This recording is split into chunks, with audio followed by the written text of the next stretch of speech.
Canada's political landscape is about to change. We've just learned the news that our favorite Prime Minister has decided to call it quits. Now, whether you're a liberal or whether you're a conservative, it's not really important. What's important on this channel when we talk about personal finances is how this change can have a significant impact on your personal finances. And so today, I'm going to share with you those areas where I think you and I need to pay attention if and when a conservative government takes over the political landscape of Canada. There's a history of context that typically influence conservative government, but I want to share with you some of the key areas I think you and I need to be mindful of if a political government, if a conservative government actually steps into play. Number one, government spending. Now, interestingly, between 2019 and 2023, the number of government jobs in Canada has exploded. I'm talking 500,000 new jobs within government have been created, and most of that has been driven because of COVID. Now, the truth of the matter is, if a conservative government comes into play,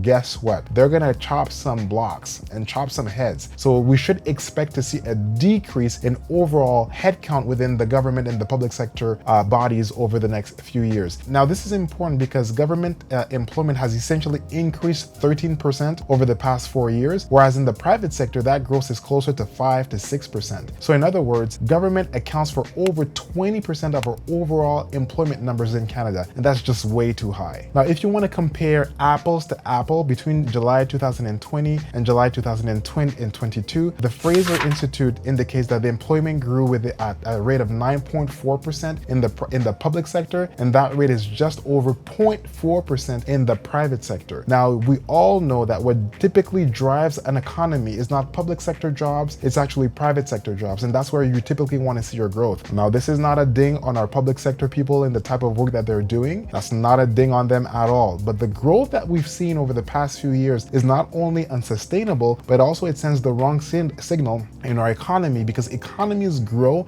and are built on private sector jobs historically. Now, there's another area where government has been spending a lot of money, and that's in the area of external help, i.e. consulting. There are unfortunately a few big scandals that have happened over the past 2 to 3 years that are most likely going to impact the way the government issues tenders, RFPs as they move forward. There was the big ArriveCan scandal where the government spent over $50 million, and it ends up being that it's 2 guys in their basement that have been developing the app, or that have been subcontracting to other organizations to actually render the services. There's the whole debacle with the McKinsey consulting group. They typically garner about $2 million worth of government contracts every year, but under this liberal government, that amount has increased to about $100 million, and this is not procured. This is like no tender. This is not even an RFP. This is contract awarded directly. And so because of that, there's a lot more scrutiny around the type of money that is going to be spent by the public sector for consulting services specifically. Again, I want to be clear, I'm not making any comment on the value of the work that these organizations are doing, but the truth of the matter is the level of scrutiny has increased. The amount of requirements in order to actually qualify for RFPs and to respond to these government tenders is now increasing as well. And with a conservative government, you should expect that the amount of money spent on consulting and consultants as a whole is going to come down. The other area we're going to see some changes most likely is around tax policies. Now, typically, conservative governments like to have low personal income tax and low business tax as well. So we ought to expect to see some kind of changes quite quickly around the percentage that people have to pay in taxes. Now, truth be told, Canadians pay a lot of taxes already. I'm currently in Florida. I'm going to go back to the cold in a couple of days, but I really wanted to shoot this video. But the truth of the matter is we are taxed at a significantly larger rate than our American counterparts. And that's just the reality of being in Canada. Now, conservative governments have always pledged to decrease tax rates for both businesses and individuals. And so we should see some changes in the tax legislation if a conservative government were to be elected.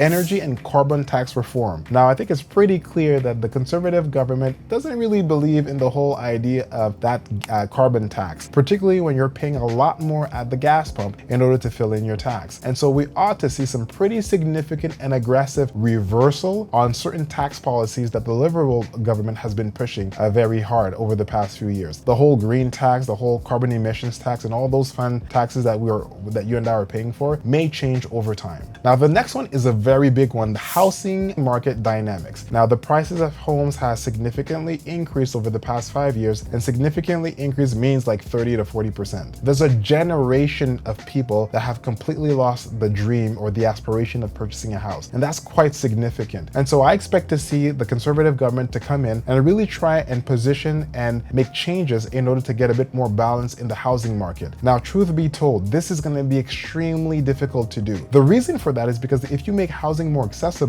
typically people that already have a house are going to try and get a second or a third one as an investment property. That's exactly what we saw during COVID. And so it's going to be very difficult and very challenging to make changes in the economy so that housing becomes more affordable while controlling the escalation in prices that we've seen in housing in Canada over the past 3 to 4 years. Now, the other area that's most likely going to have some changes, some significant changes, is around healthcare funding and healthcare access. Now, healthcare is a really tricky one, and quite frankly, there's no government that's been able to solve for that puppy. We have a significant shortage of family care practitioners in Canada from coast to coast to coast. We have physicians that have, under a Liberal government, have lost one of the tax benefits that they had in terms of being able to sell their practice. That might actually be reversed with the Conservative government, quite frankly. And then you have a situation where a lot of Canadians just don't have a family physician as a whole. But what makes it even worse is that when it comes to healthcare funding, we essentially have 11 countries or almost 12 countries that operate their healthcare in a very different way. What the federal government does in Canada is that they simply cut a check, and the responsibility of the management of those healthcare dollars is primarily provincial, either provincial or at the territory level. So this means that we are unable to have a bit of a coordinated approach when it comes to healthcare. Solving for the healthcare challenge is going to be very difficult, and quite frankly, I'm not sure that a new Conservative government is going to be able to crack the nut on that. They'll maybe be able to, make a few changes here and there, but I think that the overall healthcare experience for Canadians is unfortunately going to stay the same for the next 5 to 10 years. Now, retirement saving incentives. I expect that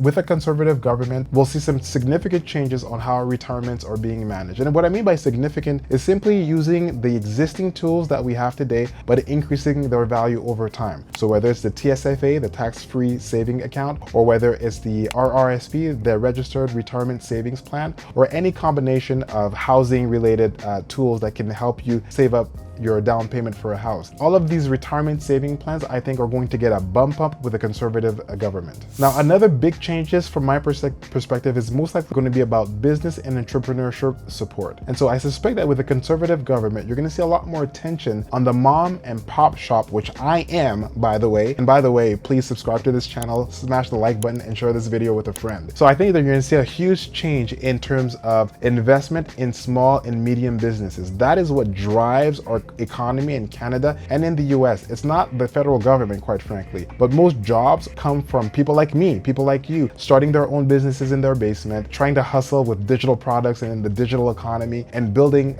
slowly but over time. That's how economies are grown over time, and I suspect that with a Conservative government, you'll see a lot more investment made in small and medium businesses. And then last but not least, one of the areas where I think we're going to see some significant changes in Canada with a Conservative government is going to be around environmental policies as a whole. Now, this is not only driven by a Conservative or a Liberal government, but I also think that it's driven by our neighbors to the south. So with the US coming in with Donald Trump as a president, what you're going to see is you're absolutely going to see a change in environmental policies in the US, and that has a domino effect on us. It has an even compounded effect if we have a Conservative government, because the Conservative government has been very clear that we have to manage the economy and we have to manage the environment, whereas our Liberal government was more around, let's manage the environment first, and then we'll figure out what's going to happen with the economy. So in other words, you're going to see some significant changes for your personal finances. But with that being said, what can you do today in order to make sure that you're prepared for this change? There are really 3 things that you can do in order to make sure that you are prepared for this shift for your personal finances. Number 1, make sure you have an emergency fund. You need to have at least 4 to 6 months of your monthly expenses saved somewhere in order for you to weather weather the storm. Number 2, make sure you're diversifying your income. Now is the best time for you to start a side hustle, whether it's starting something on YouTube, whether it's doing some design work on Fiverr, or becoming a bit of a freelancer on Upwork. It is the perfect time for you to start a side hustle. And number 3, make sure that you're making smart investments. If you don't have an emergency fund, now is not the time for you to remodel your bathroom or get a new car on credit. Now is actually the time where you should be saving and investing your money until we really get a good sense of what's happening in the economy. You should consult with an accountant, you should consult with a personal finance expert